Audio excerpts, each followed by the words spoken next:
Nuestra atmósfera está compuesta aproximadamente de 1/5 parte de oxígeno y cerca de 4/5 partes de nitrógeno.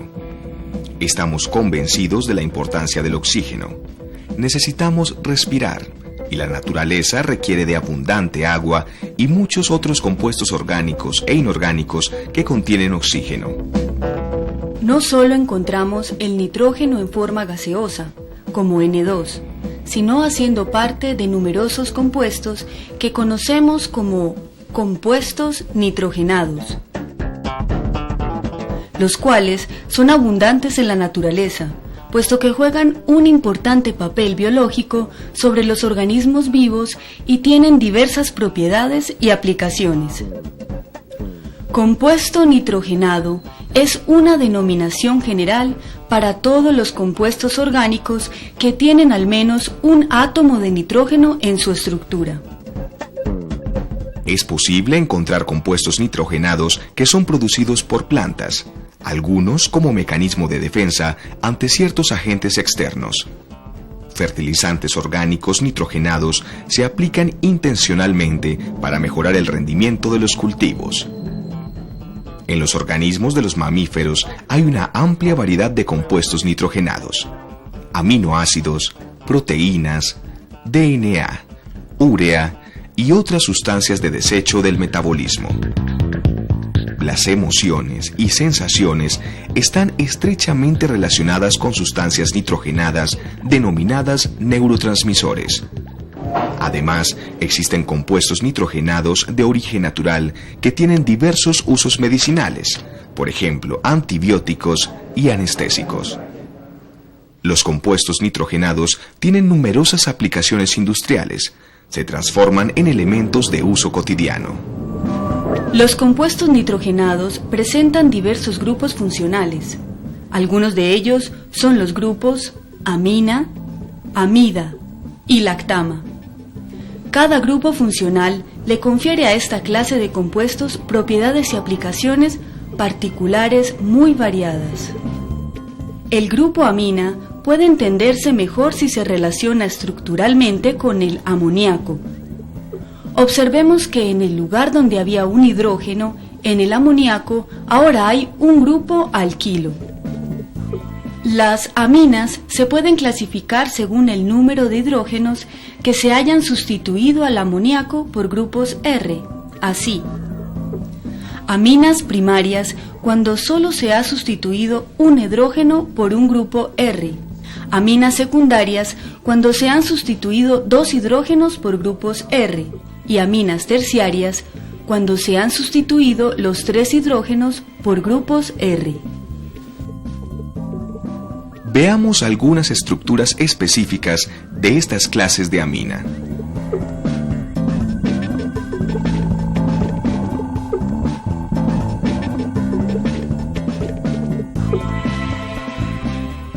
En nuestros organismos existen aminas que juegan un papel muy importante en el funcionamiento del sistema nervioso: los neurotransmisores.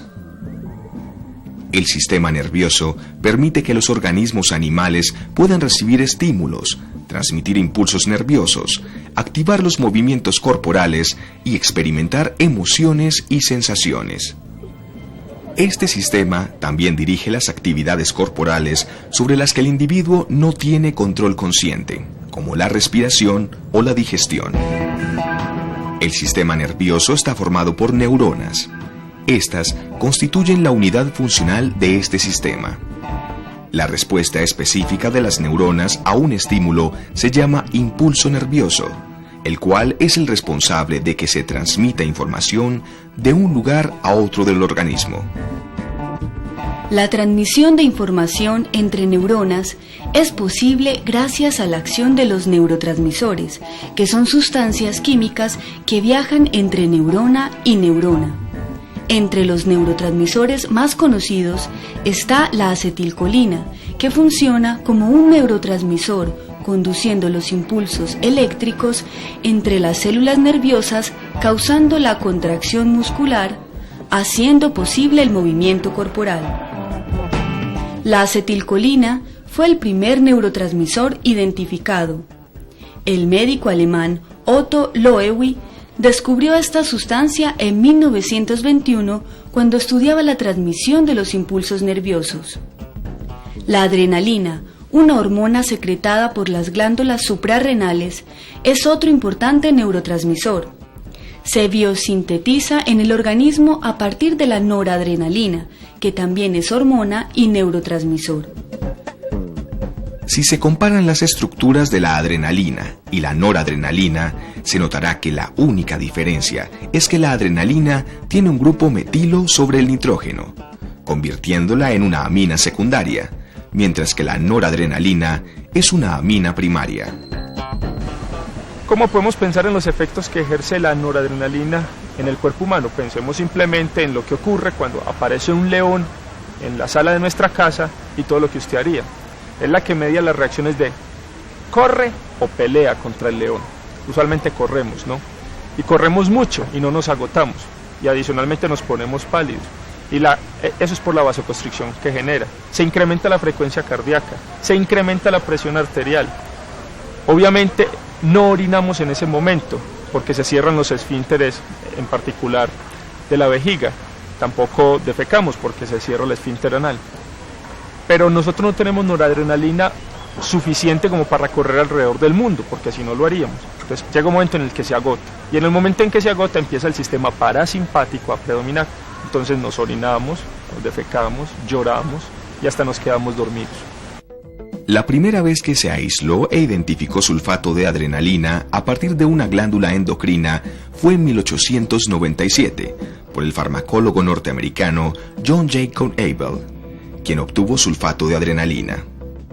De otro lado, el químico japonés Hokichi Takemine aisló adrenalina en 1901 sin conocer acerca del descubrimiento previo de John Jacob. Casi simultáneamente, el químico Thomas B. Aldrich determinó la estructura de la adrenalina. El conocimiento del efecto de la adrenalina en el organismo y la capacidad de producirla sintéticamente hizo posible que ésta se usara como medicamento.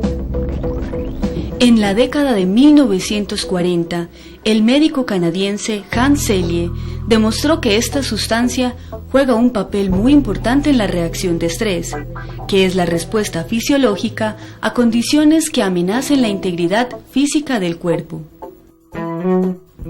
Otro grupo funcional comúnmente encontrado en los compuestos nitrogenados es el grupo amida, el cual se caracteriza por tener enlazado al nitrógeno un grupo carbonilo. Si de nuevo comparamos este grupo con la estructura del amoníaco, observamos que en el lugar donde existe un hidrógeno en el amoníaco, para el grupo amida existe un grupo carbonilo. Al igual que las amidas se clasifican en primarias, secundarias y terciarias. Veamos algunas estructuras específicas de cada una de estas clases de amidas.